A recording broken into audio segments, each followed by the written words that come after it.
We have our health segment now. We're going to be talking to Dr. Kelvin Owusu. Today, we're going to be discussing the subject of what does your body odor reveal about your health. Dr. Kelvin, good morning. Good morning. How are you? I'm very, very well. Fantastic. It's good to have you back. Good to be here. So, body odor is one of the things that is very personal, Yes. first of all, and then also can be sometimes a bit embarrassing for people, especially the stronger and the more pungent it is. Now, take us into the space to understand when should we be concerned about a specific body odor in terms of our health. So, well, the skin is the largest organ in the body, the largest organ in the body. Even though we tend to ignore it because it's not covered in blood and all sorts of things, we tend to ignore it. But the skin is actually the largest, and it can tell so much about what's going on inside a person just by looking at the skin.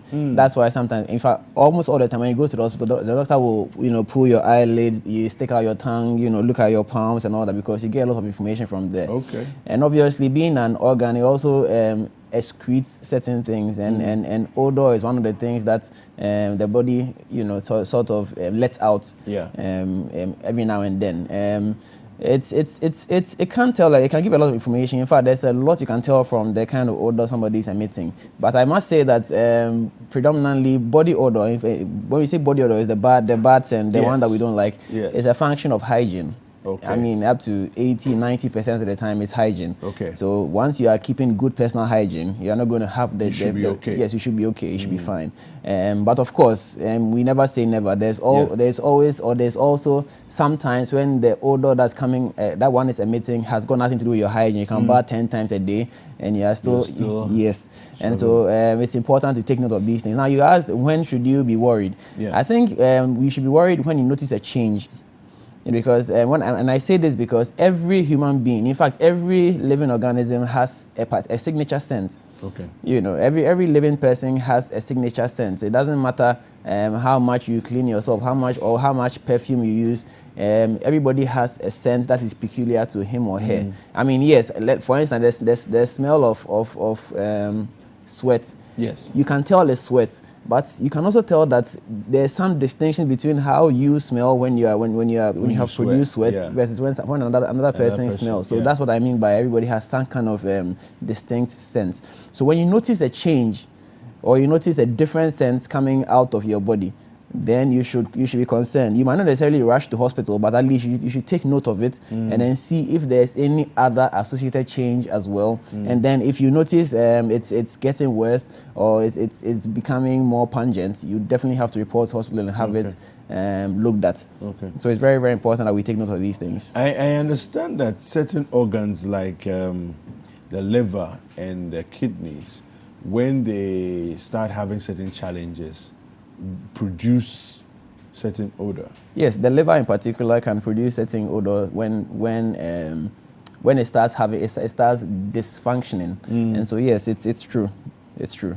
Yeah. So what are some of the conditions that typically give bad odor, and you know that there's a problem?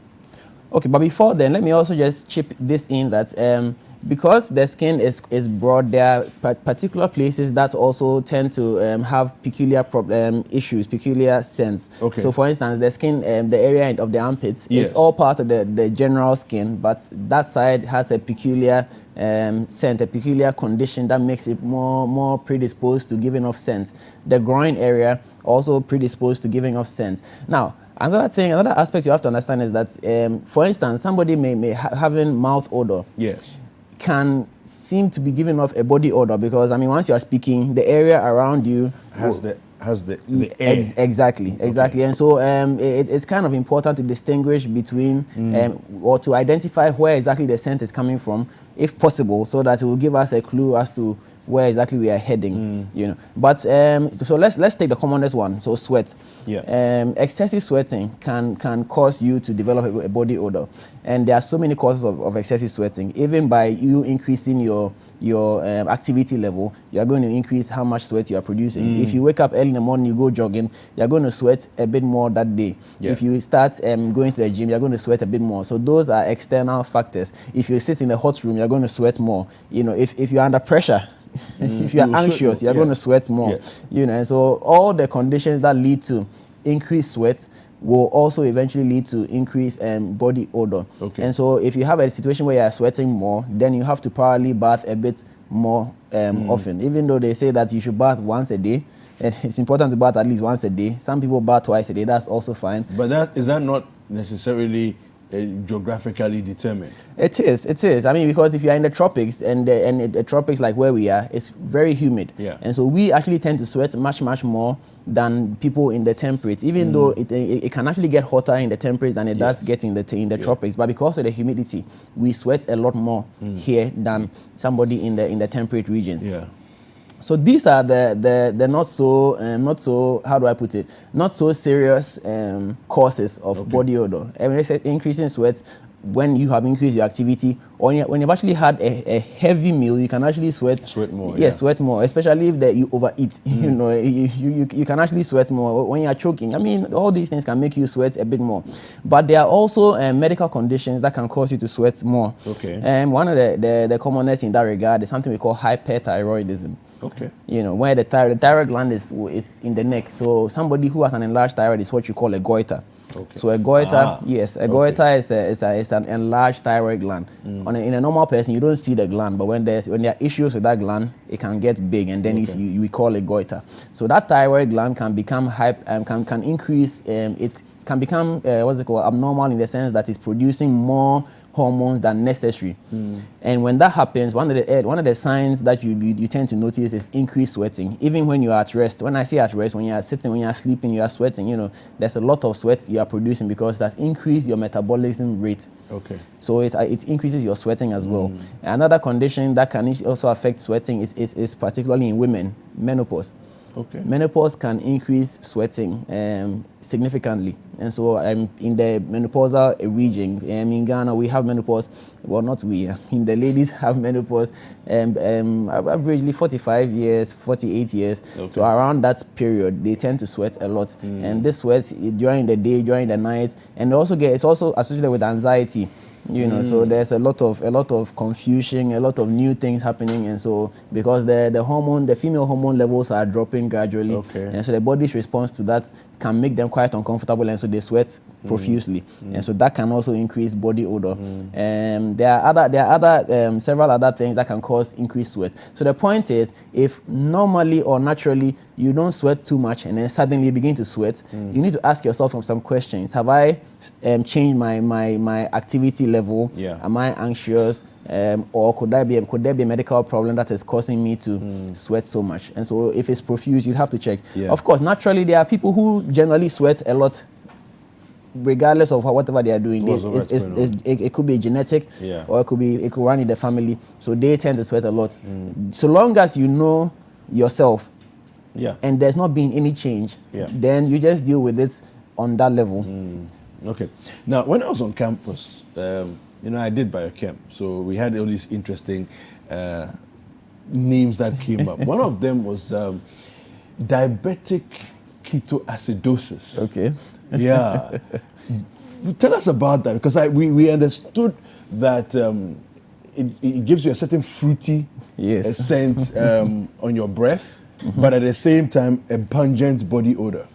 Well, you see, because they describe it as fruity, we assume, or many people assume that it's actually a nice smell. It's like a nice, but not necessarily a nice smell. No, it's not. It's not as nice. It's not a nice smell. I mean, it's a function of the keto, the ketones being so generally what's happening is that the diabetic has a lot of sugar in the blood. Yeah. However, because the insulin production is limited or insulin is not available, the body is not able to make use of the sugar, and so the body has to revert to other alternatives. And one of those alternatives is the ketones and all those other things. And so as they break those down, one of the side effects is every breakdown or every reaction releases some amount of gas. So that's why you breathe out carbon dioxide and all those things, because you try and get it out. And when the body now changes to use alternatives, they produce that gas or that substance which is has a different smell. We call it fruity, but it's not really sweet smelling. You'd assume that it's fruity, so you should be attracting more people, but no, it's actually a bit repulsive. And that's and usually by the time you get to that stage, you are either very weak or even unconscious. Oh, I see. And so it's not something that you are going to play with. The person is literally dying, so you have to rush that person to hospital. So if the person is a known diabetic and you notice that the person has passed out and has a funny smell coming from the mouth, you have to take the person is on the way out. Exactly, and it's an emergency. It's one of the diabetic emergencies that you have to rush the person to the hospital. Is there any other prominent condition that people suffer from in Ghana, So when it comes to so like I mentioned that let's go to the groin region now. Again, because we are in the tropical areas and we sweat a lot, and because the groin region has a lot of skin on skin creases, there are a lot of things that can hide in there, especially if somebody is obese. There's a lot of things that can hide in the creases, even the breast, under the breast, in the armpit, anywhere there's a skin fold, things can hide in the creases. And once there's a crease and there's sweat, there's a lot of moisture. And so once there's moisture, but generally even the odor that comes after sweating is a function of bacteria acting on the sweat. Okay. So now if you have this accumulation of sweat in the skin creases, it means that you are giving the bacteria a field day. So yes, so somebody like that, if you don't take good care in terms of personal hygiene, if you are not good with taking care of yourself, you're going to emit a lot more scent. Even after you have bathed very well, you're still emitting scent because the skin creases have sweat and the bacteria are acting on it. Now, and because the place is still moist, you can develop fungal infections as well. Oh, wow. Exactly, and that also has its own sense that it's going to be emitted. So you have in the skin creases, in the skin folds, you're going to have fungi developing under the breast, in those with the neck folds, in the armpits. So you have to try and clean all these places. Wherever there's a skin fold, you need to pay particular attention. Now, again, specifically when it comes to women, men as well, but more women than men. Sometimes you can have a vaginal discharge that can also give off a body odor. Because it's the same space around the area, and so you have to be mindful of all these things. And this is where I'm sure you may have heard them fishy smell and all those things. Yes, so some of the vaginal infections can or infestations can result in some of these characteristic odors that is emitted, and definitely, but they cannot be treated. It can be treated, so you notice it quickly, and then the appropriate treatments can be given out. Now, there's always this controversy when it comes to the vagina. First of all, the vagina is the canal, the inside, and then the vulva is the outside. Okay. When you are bathing, you ideally are supposed to wash the vulva with your soap and water and all that, but avoid putting soap in the vagina. Okay. Because once you interfere with the vagina by applying soap and all those things, you disrupt the normal flora. There are bacteria that are in there. It's normal. That's their job. They're supposed to be there. They're healthy bacteria. Yes, they are supposed to be there to maintain a pH. Okay. And that pH will kill the negative bacteria that are going to come in. Okay. But when you now disrupt that balance, then the abnormal bacteria will now flourish, and then you have the problem of the infections and the scent and all those things. So it's important that we try and avoid disrupting the environment inside the vagina. It's very, very important. But like I said, it's controversial because some will say do it, some will say don't do it. All we are saying is that if you do it, expect consequences. Yeah. Okay. Exactly. So tell us about athlete's foot. Okay. Now, I already mentioned that skin creases and skin folds are ripe places for fungal infections. The toes are even more so because we wear shoes. and many of us wear closed shoes with socks, and most of the guys don't even wash their socks. I don't know, you're not guilty of that one. Socks. I'm just saying I'm guilty of wearing closed shoes all the time. Yes. And so we wear closed shoes with socks that are already dirty. We've worn the socks for like 2 weeks and you're still wearing it. So you have created the right environment for the what's it called, the fungi to flourish. And that's simply what athlete's foot is. It's just a fungal foot infection. And it would usually occur in the inner surface, the part of the foot on the ground where there's a crease, or under the little toe, or any of the toes for that matter. But the little toe is usually the commonest affected. And it also happens in between the web spaces. Yes. So that's it. It's basically because there's moisture, which is sweat, and then there's bacteria, there's fungi. Everything is inside there. Closed environment. Enclosed environment. Incubating in heat. Incubating. And most people when they are bathing, they don't spend enough time to actually clean those spaces. And so you are just providing the conducive environment for them to flourish. They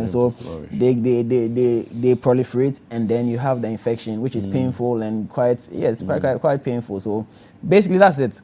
Athlete foot is just that. And because of their proliferation, they produce a scent. So you notice that when you now take off your shoe, there's a smell, And so it's the interesting thing is, when you are infected or when you are affected, the bacteria can stay in the shoe.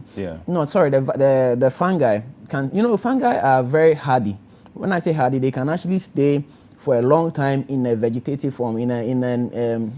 They form what's it called? What's a spore. And so they actually they are sitting in the shoe waiting for the environment, the conditions to return.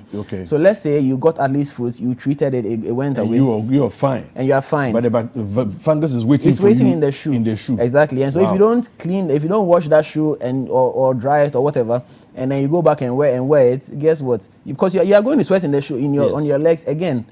And once the sweat is there, the condition is good. The spore will start germinating again. So in the case of athlete's foot, where the shoe has spores in them, what would typically be your procedure to clean the shoe so that you don't reinfect yourself? Well, just by scrubbing the shoe, I mean the inside, outside, every part of the shoe, and then drying it well. The thing about fungi is that they don't like dry conditions. So you need to dry it very, very well. And even it's the same with respect to the women as well. So I don't know if it's cultural or what, most women wash their undies and they hang them in the bathroom. Or they take them outside and hang them in the shade. Privacy purposes. Yes. I guess. Now that is not good. You need direct sunlight to kill, these bacteria, spores, whatever. You need direct sunlight to actually kill them. Because if they are not dead, the spores are there, and you rewear that underwear, you get infected again. So the same thing, if you don't dry the shoe properly and you rewear it, you are exposing yourself to the infection or infestation again. I see. So that's what the whole thing about athlete's foot is. So you can get a repeated infection over and over and over again because you are exposing yourself to the insult over and over again. So now tell us in a few minutes, how do we keep ourselves from? So the basic one we've talked about is maybe you said 90% of it's just the personal hygiene issues, right? So let's put that one aside because it's not so dangerous. What about? Well, it depends. I mean, some of the scents can, it can knock you out. Well, yeah, I can say I've come across a couple. Yeah, but the health things. How does one generally keep themselves in a state of good health where you don't, the target organs or the ones that are likely to create problems for you? How do we keep ourselves healthy, generally? So, almost all the topics you have been talking about are all related. At the end of the day, you need to know yourself, number one, and then number two, check yourself. And when I say check yourself, I mean go for regular routine checks. Unfortunately in Ghana, our culture is that we wait until we are sick before we go to the hospital. So you go to the hospital and everybody there is not well. But actually we need to be proactive and have a routine health check. Even if it's once a year or twice a year, we should do all these things regularly, routinely, so that when there's a change, sometimes you, for instance, you come to me as a medic, and then we do a lab test. It's something, everything might seem normal on the form, when in actual fact it is not. Okay. But because we don't know what your baseline is, it'll be difficult to detect the changes early. Yeah. So we are literally waiting until you have gone above the range. But what if, because it's a range, there's a minimum level and a maximum level. Now, what if you happen to be on the minimum level normally, but then the day you met me, your level was now in the middle of the normal range. Of the normal range. Meanwhile, you miss your upper range. Exactly. Goodness. So we don't know. So then we have to wait until you have gone over the limit. When it's possible that in your case, by the time you have gone over the limit, you are probably like 3 or 4, 5 times above your normal. But because we don't know that, it delays action. Yeah. But if you have probably had a history of, let's say, 10 years of checks, and then you come in and we see that, why is this one suddenly 2 times the last one? Yeah. Then, okay, we need to look a bit more deeper into these things, you know. Of course, not everything is checked routinely. So, for instance, we wouldn't check your thyroid routinely every year. Yeah. But if you came in and you were saying that I've noticed that I'm sweating more this time around, then somebody will say, let's check your thyroid. But routinely, what most people would check would be your liver, your kidney, your heart probably, and then other things, your eyes, your teeth. You need to be checking your teeth every 6 months. Because all these things can give odor. You probably have a hole somewhere that bacteria are living in there, giving your mouth an odor, and then when you speak, because the air around you is now, concentrated with the scent, somebody will assume that it's body odor. When all it is actually one tooth, which could have been dealt with easily. So you need to check all these things. And then for a diabetic in particular, since you mentioned diabetes, if you are diabetic, you and athlete's foods are actually not friends at all. Oh, wow. Yes. And so for diabetics, you actually encourage them to physically sit down and look at their leg. You have to physically examine your leg as often as you can, because there's this thing in diabetes where the nerves in the feet especially, they are destroyed. Oh, yes, by the excessive sugar. And so they tend to lose sensation in the feet. And so the person have to observe. Yes, the person can actually step on a nail and not even realize that he stepped on a nail and keep walking with the nail stuck in the leg. Yes, it's possible. Okay. I've seen it. We're going to definitely have to discuss diabetes as a subject another day. But yes. So with respect to the diabetic and the athlete's food, that person may not even be aware that there's an athlete's food, because he or she does not feel the pain. Okay. And so until you look at that thing and see, so you have to physically examine your leg as a diabetic. It's very, very important. All right. Thank you very much, Dr. Kelvin. So we've been speaking to Dr. Kelvin Owusu, who is the medical director for Optimal Care Diagnostics. Thank you very much for watching this segment of the show. I trust that you've enjoyed, and we're going to come back with the next segment. Don't go anywhere. Hi guys, I hope you enjoyed this video. Subscribe to our YouTube channel, The City Tube, for exclusive breakfast daily content and other City TV programs. Like, comment, and share with your friends.